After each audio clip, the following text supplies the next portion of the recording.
तर महिला आरक्षणाच्या मुद्द्यावरून लोकसभेत जुगलबंदी रंगली होती। सत्ताधारी आणि विरोधकांचे परस्परांवर आरोप प्रत्यारोप होत होते। पाहूयात। खुद मेरी जिंदगी का यह बहुत मार्मिक क्षण है। पहली दफा स्थानीय निकायों में स्त्री की भागीदारी तय करने वाला संविधान संशोधन मेरे जीवन साथी राजीव गांधी जी ही लाए थे।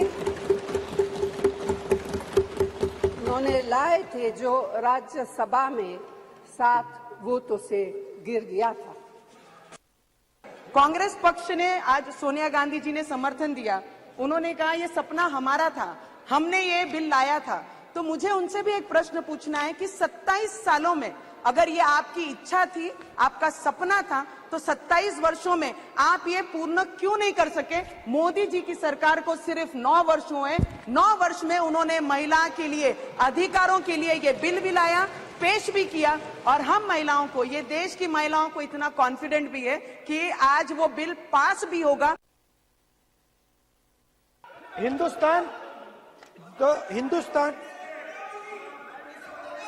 The central, don't worry, don't be scared, we are discussing, डरो मत, हम कास्ट सेंसस की बात कर रहे हैं, डरो मत।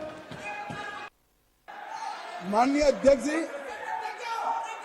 जिसको जाना है डरिए मत, अरे भाई डरो मत।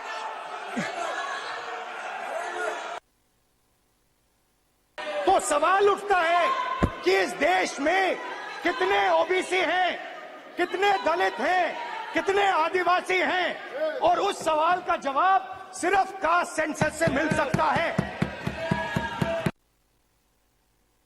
आज चूंकि कांग्रेस की गलतफहमी है, गलती है सर, और ये जितने अपोजिशन के लोग हैं वो इतने वर्षों तक इस बिल को लेकर नहीं आए।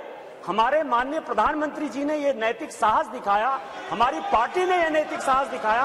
आज हम बिल लेकर आए हैं कि इनके पेट में दर्द हो रहा है। इस बिल का स्वागत करता हूं। जल्दी से जल्दी ये जो ओबीसी, एससी, एसटी, और जो पहली बात है, ये बिल पूरा राजनीतिक है, चुनाव सामने रखकर लाया हुआ है। जितनी असफलता इस सरकार की, ये महत्वपूर्ण विषय, किसान हो, बेरोजगार हो, महिलाओं के अत्याचार हो, ये सारे विषयों पर, महंगाई हो, जो असफलता आई है उसको ढकने का एक नया प्रयास उन्होंने शुरू किया है। फिर भी प्रयास तो कर रहे हैं, इसलिए स्वागत करता हूँ। धन्यवाद। आपने बाबा साहब को 52 में चुनाव हराया, आपने बाबा साहब को 52 में चुनाव हराया, फिर भंडारा से वो उपचुनाव लड़ना चाहते थे, वो भी आपने हराया, और आप संविधान सभा में भी नहीं आने देना चाहते थे। आपकी ऐसी नीयत थी। हमारे पास 15 लाख चुनी हुई महिला नेता है। राजीव गांधी जी का सपना अभी तक आधा ही पूरा हुआ है। इस बिल के पारित होने के साथ ही वह पूरा होगा। अध्यक्ष महोदय, कांग्रेस पार्टी इस बिल का समर्थन करती है। विधानसभा में यदि लागू होने वाला है और माननीय प्रधानमंत्री जी लेकर आए हैं इन 2 महिलाओं का, लेकिन सोनिया जी ने अपने पूरे भाषण में न गीता मुखर्जी का जिक्र किया, न सुषमा स्वराज का जिक्र किया। यह किस तरह की राजनीति है? अपना क्रेडिट लेना चाहती हैं कि हमारा बिल है। ये बिल आपका नहीं है, आप जो बिल लेकर आए वो गलत बिल है, और यदि इसके लिए किसी ने आंदोलन किया तो वो गीता मुखर्जी है, वो सुषमा स्वराज है। आपने ये नहीं बोलकर इस महिला बिल में भी राजनीति करने की कोशिश की। तो ये तो एसटी, एससी, ओबीसी का अभी मांग करेंगे। क्यों नहीं मांग करेंगे? सरकार से हम लोग ऑपोजिशन मांग नहीं करेगी तो कौन करेगा? And why not? This is a great golden opportunity on 303, दे दीजिए, nothing wrong. So why is it that we are only asking for something?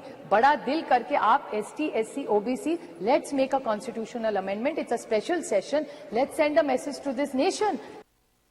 Congress का प्रस्ताव था कि 10 साल औरतें मेहनत करें, लेकिन 15वें साल में आपका अधिकार आपसे छीना जाएगा। आज मैं अभिनंदन करती हूं प्रधानमंत्री जी का, हमारे न्याय मंत्री का जिन्होंने कांग्रेस की इस अभिलाषा को निराश किया।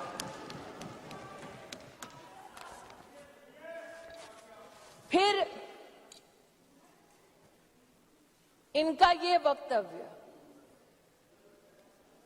कि आप अभी क्यों नहीं कराते। महोदय, हम जानते हैं कि संविधान को छिन्न भिन्न करना ये कांग्रेस की पुरानी आदत है। पिछले 13 वर्षों से भारतीय स्त्रियां अपनी राजनीतिक जिम्मेदारी का इंतजार कर रही हैं और अब उन्हें कुछ वर्ष और इंतजार करने के लिए कहा जा रहा है। कितने वर्ष? 2 वर्ष, 4 वर्ष, 6 वर्ष, 8 वर्ष? आप कहते हो तुरंत दे दो, तुरंत डिलिमिटेशन भी नहीं होगा और तुरंत दे देंगे तो संविधान का अनुरूप नहीं होगा।